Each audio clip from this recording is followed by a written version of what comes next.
함께 묵도하심으로 1월 24일 월요일 새벽 기도회를 하나님께 드리시겠습니다.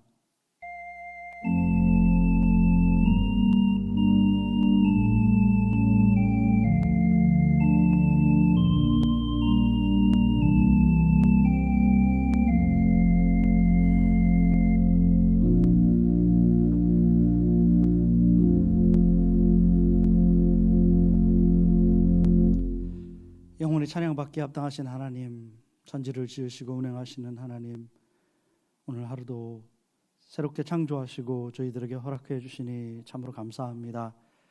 오늘 하루 저희들 복되게 하시고 어디서 무엇을 하든지 주님의 영광 올려드릴 수 있도록 함께하여 주시옵소서. 어떠한 상황에서도 믿음 잃지 않도록 붙들어 주시기를 간절히 소원하며 원합니다. 우리의 언행 심사를 통하여 하나님만 온전히 영광 받으시는 귀한 한 날 될 수 있도록 함께하여 주시고, 오늘 이 예배를 통하여 주시는 그 은혜를 가지고 거뜬히 승리하며 삶을 살 수 있도록 함께하여 주시옵소서. 이 예배 시종을 주께 의탁드리며 예수님의 이름으로 기도합니다. 아멘. 찬송가 382장 함께 부르시겠습니다. 주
창세기 20장 10절로 18절의 말씀입니다.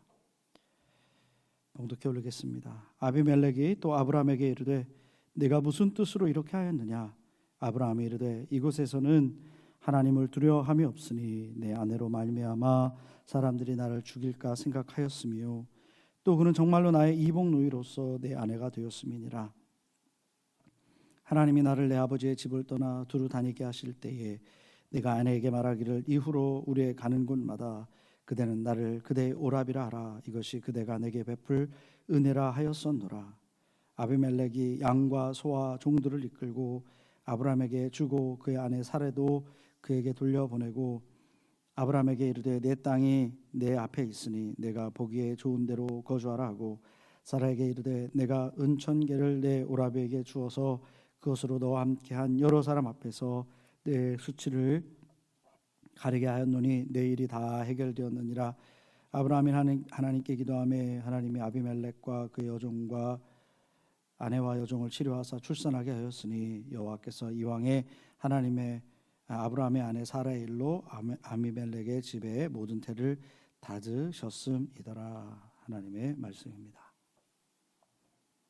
창세기 20장은 아브라함이 그랄 땅으로 가서 아비멜렉 왕을 만나게 되죠.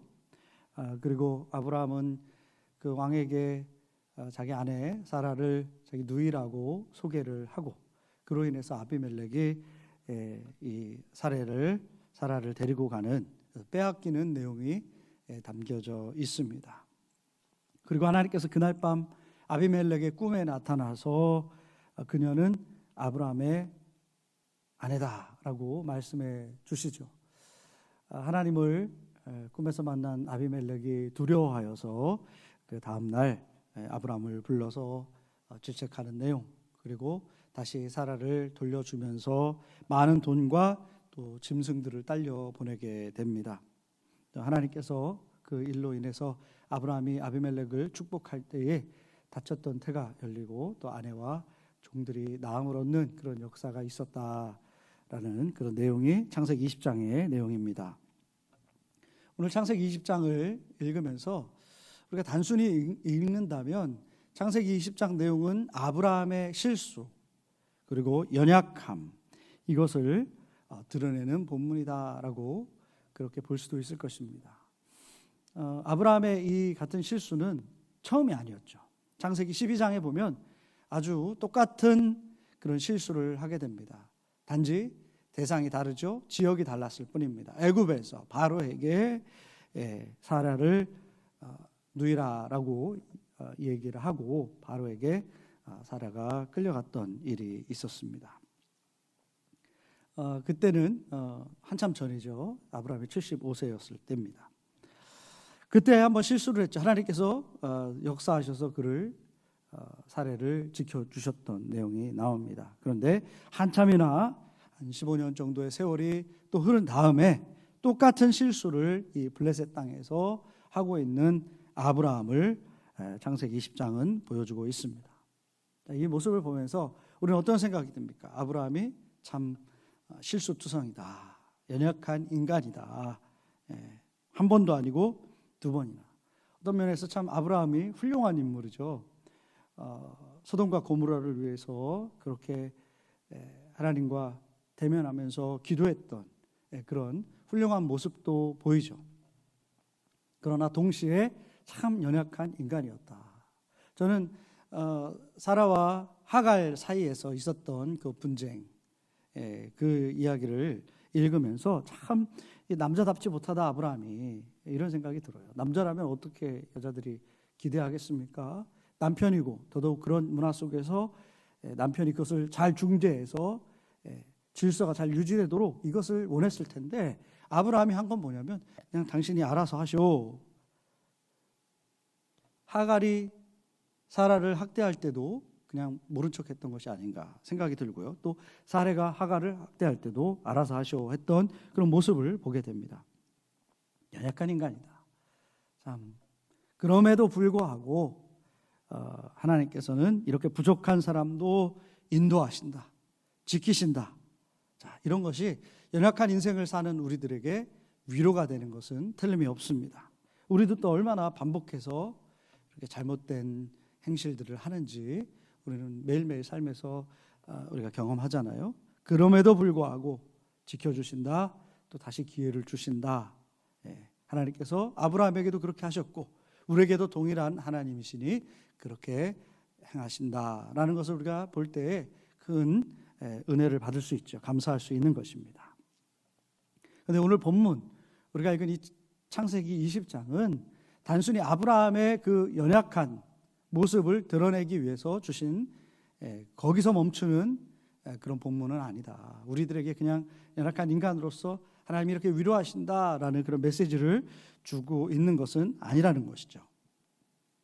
이 말씀에는 좀 더 깊이 있는 의도된 하나님의 뜻이 있는 것입니다.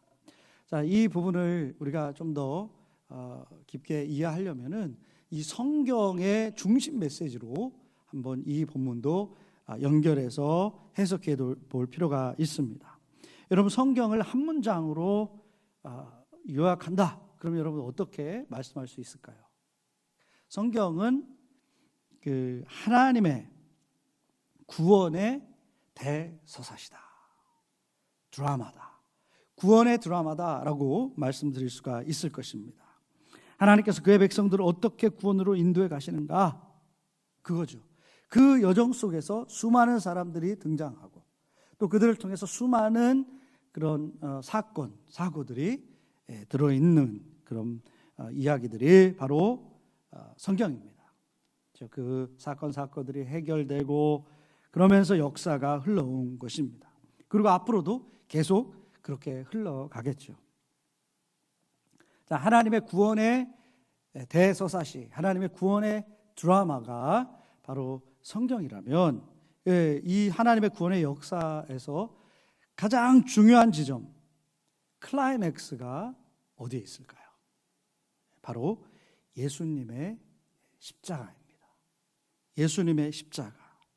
하나님의 구원의 역사는 십자가를 향해서 흘러갑니다. 구약의 39권은 바로 예수님 십자가 그 사건으로 이렇게 집중되어서 흘러가고 있습니다. 그리고 십자가 사건 이후에는 다시 오실 예수님을 향해서 흘러가고 있습니다. 성경은 그것을 위해서 모든 이야기들이 그것을 향해서 모아지고 그렇게 흘러가고 있는 줄 믿습니다. 아브라함의 이야기도 이 큰 틀에서 필요했던 것입니다. 그가 지나왔고 또 경험했던 모든 일들도 이 하나님의 위대한 구원의 계획, 인류를 구원하시기 위해서 십자가를 지시는 그 예수님, 그 사건을 향해서 흘러가고 있고 그것을 위해서 다 이루어졌던 것입니다. 그런 차원에서 오늘 창세기 20장도 그런 안목으로 바라볼 필요가 있는 것이죠. 자, 그렇다면 아브라함, 그를 부르시고 인도해 오신 하나님이 그의 인생에서 이 원대한 계획, 전 인류를 구원하기 위해서 일하실 때에 그것을 위해서 지금 막 흘러가고 있는데 아브라함의 그 한정된 그 인생 속에서 그것을 위해서 하나님께서 정말 중요하게 준비하시고 행하신 일이 무엇일까요? 자, 그것은 바로 이삭을 생산하는 것입니다. 하나님께서 아브라함을 열국의 아버지로 부르셨죠. 그리고 믿음의 조상으로 삼으셨어요. 왜입니까? 그렇게 하신 이유는 결국은 전 인류를 구원하시기 위한 그 여정을 시작한 것입니다. 그를 통해서 전 인류를 구원하시기 위한 그 사역을 시작하셨는데 결국 그것이 어디까지 이어지느냐? 메시아가 오셔야 했죠. 자, 그럼 메시아가 오시기 위해서 또 어떤 일들이 선행되어야 했습니까? 하나님의 나라, 제사장 나라가 세워져야 했던 것입니다. 그래서 모세를 통해서 제사장 나라의 법을 주셨잖아요. 레위기에 보면 오제사, 칠절기 이런 것들을 주면서 하나님의 나라, 제사장 나라의 정체성이 무엇인지 알려주셨죠. 그럼 그 나라가 필요하기 위해서, 세워지기 위해서 또 어떤 것이 있었습니까? 아브라함을 통해서 이삭이 나고 이삭이 통해서 야곱을 낳고 야곱이 자신의 아들들과 속해 있는 사람들을 데리고 애굽으로 내려갔죠. 애굽에서 점점점 더 큰 민족으로, 이스라엘로 만든 것입니다. 그러면서 그것이 제사장 나라가 된 것이죠. 가나안 땅으로 가서 정말 하나님께서 다스리시는 그런 나라가 되었는데, 그들이 계속해서 순종하면 복을 받고 불순종하면 심판을 받는다. 레위기에 분명히 얘기되어 있죠. 그런데 그들은 불순종했죠. 그렇기 때문에 하나님은 심판하셨죠. 그리고 나서 결국은 구원해 주시기 위해서 메시아를 보내셨고, 메시아를 통해서 제자들이 길러지고, 제자들을 통해서 시작된 이 교회를 통해서 전 세계로 구원의 메시지가 흘러가고, 이 메시지가, 이 복음의 이 기쁜 소식이 전 세계 곳곳에 다 퍼지게 될 때에 예수님께서 십자가에서 죽으시고 부활하시고 승천하신 그 예수님께서 다시 오셔서 심판주로 재림하셔서 이 땅에 새 하늘과 새 땅을 이루시겠다.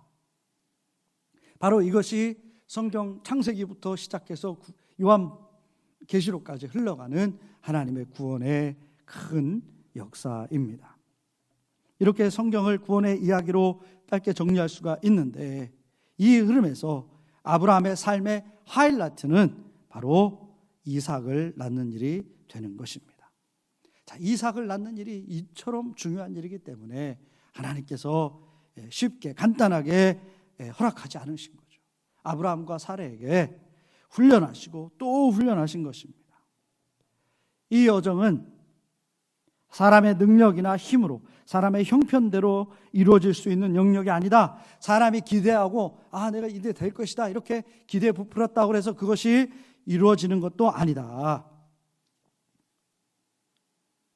몸은 쇠하여 생물학적으로 아무것도 할 수 없고 사람의 마음에 들어갈 자리가 없이 다 하나님 앞에 맡겨야 할 때에, 바로 그때에 하나님이 자신의 능력으로 이 위대한 이 클라이맥스를 행하시는 것입니다. 오늘 본문 말씀도 바로 그러한 기다림과 만들어 가시는 과정에서 아브라함이 경험하게 되는 삶의 한 퍼즐, 한 조각에 해당되는 것입니다. 오늘 본문은 두 가지 의미를 담고 있겠죠. 앞서 말씀드린 것처럼 인간은 아브라함처럼 부족한 존재이다. 그러나 하나님은 그러한 자를 통해서 하나님의 이 위대한 일을 그의 방법대로 이루어 가신다라는 것입니다.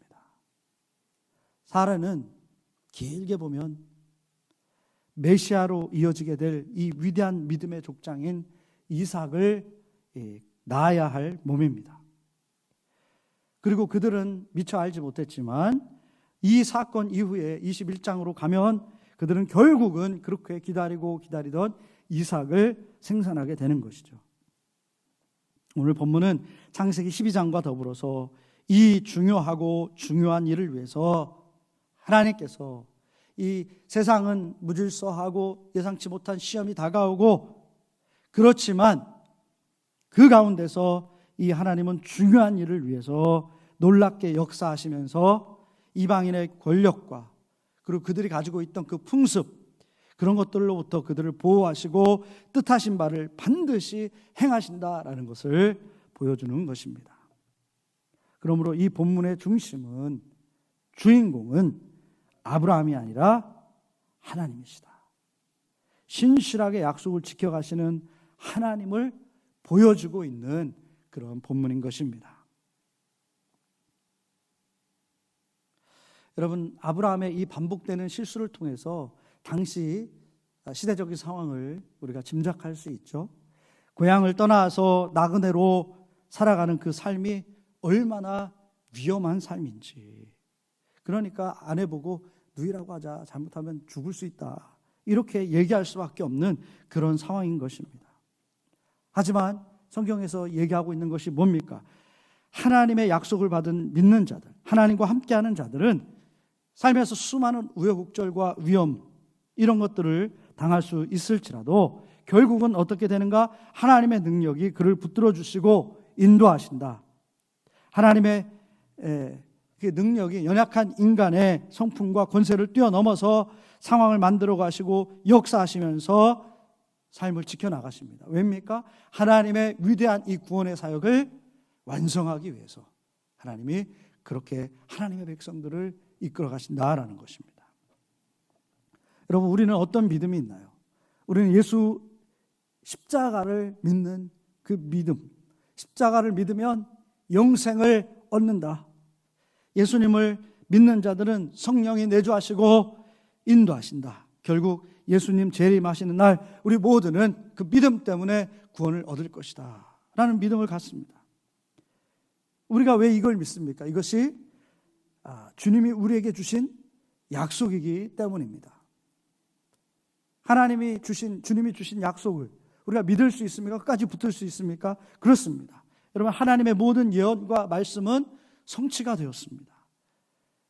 구약에서 말씀하신 그 예언 약속이 성취되지 않은 것이 하나도 없습니다. 그리고 아직 성취되지 않은 이 재림하신 주님은 바로 그러한 다른 약속들이 성취되었던 것처럼 분명히 성취가 될 것입니다. 주님은 약속하신 것처럼 오셔서 심판하실 것입니다. 이 약속이 반드시 이루어질 것이다 라는 것을 믿으시기 바랍니다. 하나님의 약속은 반드시 이루어집니다. 이 약속이 종국에는 이루어질 텐데 우리의 삶은 어떻습니까? 우리의 삶은 여전히 실수투성일 수 있습니다. 아브라함처럼. 하지만 우리의 부족함에도 불구하고 주님은 우리를 신실하게 지키시고 능력으로 우리를 인도해 가실 것입니다. 그리고 그 약속은 반드시 분명히 이루어질 것입니다. 여러분, 실수 많은 우리의 인생, 우리가 삶의 주인공이 아닙니다. 우리를 지키시고 인도하시는 하나님이 주인공이십니다. 여러 가지 부족한 모습임에도 불구하고 우리가 낙심하지 말아야 할 이유가 바로 거기에 있습니다. 여러 가지 상황에서도 우리가 기쁨을 잃지 않을 수 있는 이유가 바로 우리의 삶 속에서 주인공으로 역사하시는 우리 주님이 있기 때문입니다. 하나님은 우리 한 사람 한 사람을 통해서 하나님의 그 원대한 계획, 끝날까지 온 인류를 위해서 구원하시기 위해서 일하시고 이 위대한 드라마를 지금도 행하시고 있는 이 주님, 그 여정 속에서 주님은 우리를 택하시고 우리를 사용하고 계십니다. 그 은혜에 감격하고 오늘도 그 원대한 계획에 동참하고 쓰임받고 그래서 하나님을 기쁘시게 하는 저와 여러분들 다 되시기를 우리 주 예수 그리스도의 이름으로 간절히 축원합니다. 함께 말씀을 기억하면서 묵상의 시간을 갖겠습니다.